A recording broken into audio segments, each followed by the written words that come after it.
कुदरत का कहर, गर्मी में मौसम का रौद्र रूप, पहाड़ों पर जल प्रलय से तबाही। जम्मू कश्मीर में अप्रैल महीने में हुई बारिश रामबन जिले के लिए बहुत बड़ी मुसीबत बन गई। बारिश का पानी रिहायशी इलाकों की गलियों और सड़कों से बहने लगा। अचानक आई बाढ़ से चारों तरफ हाहाकार मच गया। रामबन जिले के बनिहाल इलाके में कई जगह लैंडस्लाइड से तबाही हुई। लैंडस्लाइड के मलबे में कई गाड़ियां फंसी नजर आई। कई गाड़ियां तो पूरी तरह मलबे और पानी में डूब चुकी थी। लैंडस्लाइड से रामबन में हर तरफ तबाही का मंजर दिखा। एक गाड़ी ऐसी नजर आई जो पूरी तरह मलबे में दबी दिखी। गाड़ी की छत का एक छोटा सा हिस्सा ही दिखाई दे रहा था। इन प्रलयकारी तस्वीरों से रामबन में तबाही के मंजर का अंदाजा लगाया जा सकता है।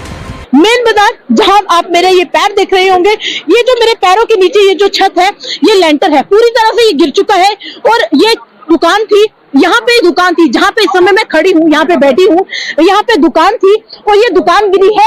और आप देखिए किस तरीके से यहाँ पर पानी आया है और बेहद ज्यादा पानी ने यहाँ पर जो है, बारिश के पानी ने हालात जो है वो बद से बदतर बना दिए। और ये माहौल देखिए किस तरीके से यहाँ पर दुकानों के शटर गिरे हुए हैं। आपको बता दें कि जहाँ मेरे कदम जा रहे हैं वहाँ तबाही का मंजर देखा जा रहा है। दुकानों की शटर है, दुकानों का लेंटर है। और इस समय जहाँ पर मैं मौजूद हूँ, ये देखिए आप किस तरीके से मैं बिल्कुल एज पे खड़ी हूँ। और यहाँ पे ये ब्रिज है जहाँ पर मेरे पीछे यहाँ के लोग खड़े हैं। लोगों में डर का माहौल है।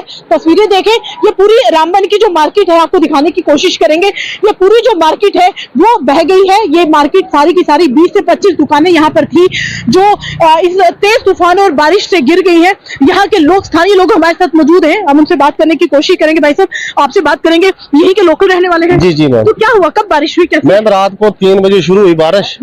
3 बजे रात को शुरू हुई बारिश, तो इसमें नाले में आ गया, फ्लड आ गया। फ्लड इधर 25-30 दुकानें थी इधर।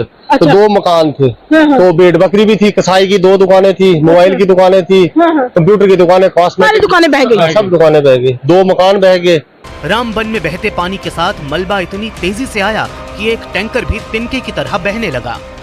रामबन में बादल फटने और चट्टानों का हिस्सा खिसकने से हर तरफ मलबा ही मलबा दिखने लगा। इसकी वजह से जम्मू कश्मीर नेशनल हाईवे बंद करना पड़ा। रामबन में जमीन खिसकने की वजह से रास्ता बंद होने के बाद जम्मू श्रीनगर हाईवे पर ट्रैफिक रोक दिया गया। अप्रैल के महीने में मौसम की मार ने रामबन के लोगों की मुश्किलें बढ़ा दी हैं। अचानक आई बाढ़ से नदी नालों में उफान आ गया। लोग जान जोखिम में डालकर रस्सी के सहारे रास्ता पार करते दिखे। रामबन में चेनाब नदी के पास धर्मकुंड गांव लैंडस्लाइड की चपेट में आ गया। इलाके में मौजूद कई घरों को नुकसान हुआ। मलबे और पानी में फंसे कई लोगों को पुलिस ने रेस्क्यू कर बचाया। पहाड़ों पर हुई तबाही के बीच किश्तवाड़ से बेहद डरावनी तस्वीर सामने आई, जब पहाड़ का हिस्सा भरभरा कर गिरता दिखाई दिया। पहाड़ों का मलबा सड़कों और रिहायशी इलाकों तक पहुंच गया। सड़कों पर मलबा जमा होने की वजह से किश्तवाड़ पद्दर के रास्ते को बंद करना पड़ा। गाड़ियों की आवाजाही पूरी तरह से थम गई। प्रशासन के अधिकारियों ने मौसम साफ होने तक घरों में रहने की हिदायत दी है। अनंतनाग के कोकेराग से भी तबाही की तस्वीरें सामने आई हैं। यहाँ घरों के अंदर तक बाढ़ का पानी पहुँच गया है। घर के आसपास के इलाकों में नदी नालों में सैलाब आ गए। लोग पानी में फंसे दिखाई दिए। जम्मू कश्मीर से तबाही की तस्वीर बादल के अचानक फटने के बाद आई। बादल फटने से बाढ़ जैसे हालात हो गए। पहाड़ों का मलबा सड़कों और घरों तक पहुँच गया और लोग मुश्किल में फंसे दिखे।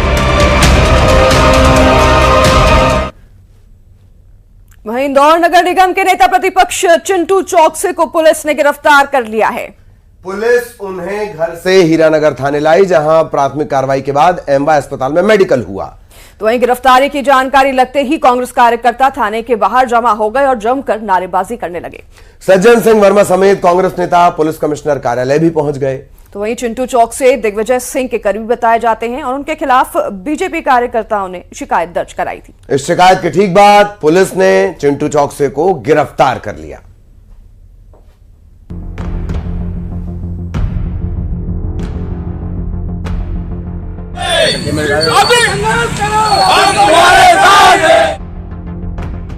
इंदौर नगर निगम के नेता प्रतिपक्ष चिंटू चौकसे को पुलिस ने गिरफ्तार किया है। पुलिस उन्हें घर से हीरानगर थाने लाई, जहां प्राथमिक कार्रवाई के बाद एमवाय अस्पताल में मेडिकल चेकअप कराया। बताया जा रहा है कि उनके वार्ड में शनिवार रात को पानी के टैंकर को लेकर बच्चों में विवाद हो गया था। इसमें बड़े शामिल हो गए, जिसके बाद बीजेपी और कांग्रेस कार्यकर्ताओं के बीच झड़प हो गई। चौकसे को इसी मामले में गिरफ्तार किया गया है।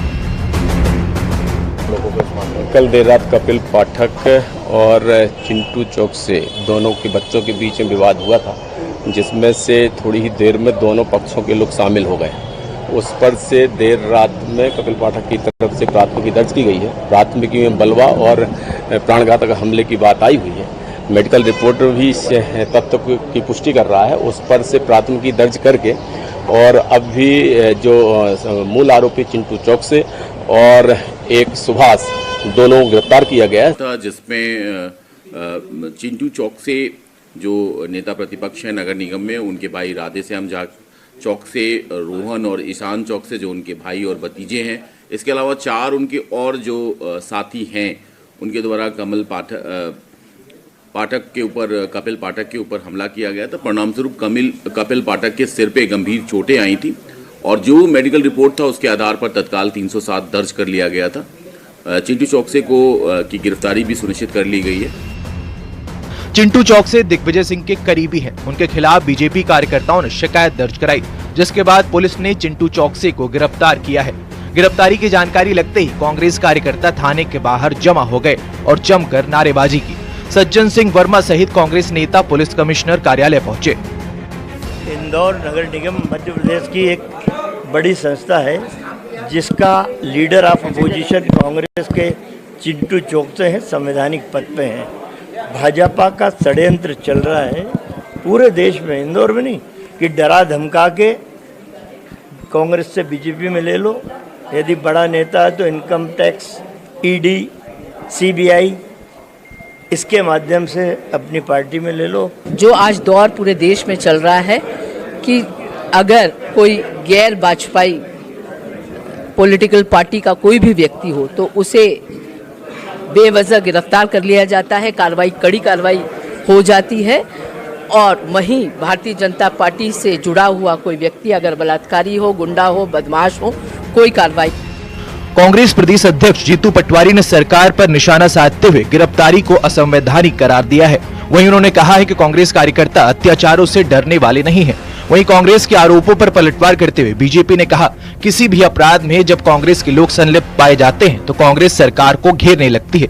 देश में कानून का राज है, कोई भी बच नहीं पाएगा। है कि लगातार भारतीय जनता पार्टी का जो लोकतंत्र की हत्या का प्रयास है वो जग जारी है। मैं अभी बुंदेलखंड के दौरे पे था। कार्यकर्ताओं पर यातनाएं देना बीजेपी के नेताओं का पहला काम बन गया, पहला। और पुलिस प्रशासन उस पर बीजेपी के नौकर बन के काम करता है, जिला प्रशासन। ये अपने आप में ये भी संवैधानिक संकट है। चिंटू चौकसे जी को जो 307 लगाई गई है बिल्कुल असंवैधानिक है। देखिए, कांग्रेस को समझ लेना चाहिए कि कानून से बड़ा कोई नहीं। यदि किसी ने अपराध किया है, कानून तोड़ा, तो उस पर कार्रवाई होगी। चाहे वो गांधी परिवार और नेशनल हेराल्ड का मामला हुआ, पूरी कांग्रेस चालू हुई कि गांधी परिवार के खिलाफ चार्जशीट क्यों दाखिल हुई। रॉबर्ट वाड्रा को ईडी पूछताछ के लिए बुलाती तो कांग्रेस चालू हो जाती। अब चिंटू चौकसे के ऊपर कार्रवाई हुई तो कांग्रेस को समझना चाहिए कि यदि उन्होंने कोई अपराध किया होगा, यदि कानून तोड़ा होगा तो उन पर कार्रवाई हुई है। और यदि वो निर्दोष है तो न्यायालय का दरवाजा है ना, न्यायालय जाए, अपने आप को निर्दोष साबित करे। किसने रोका है? न्यायालय में साबित करे अपने आप को। चिंटू चौकसे की गिरफ्तारी पर सियासत गर्मा गई है। कांग्रेस गिरफ्तारी पर सवाल उठा रही है तो बीजेपी कांग्रेस पर निशाना साध रही है। मिथिलेश गुप्ता, न्यूज़ 18, इंदौर। तो फिलहाल खबर असरदार में मेरे और ललित प्रजापति के साथ बस इतना ही। देश और दुनिया की खबरों के लिए आप जुड़े रहिए।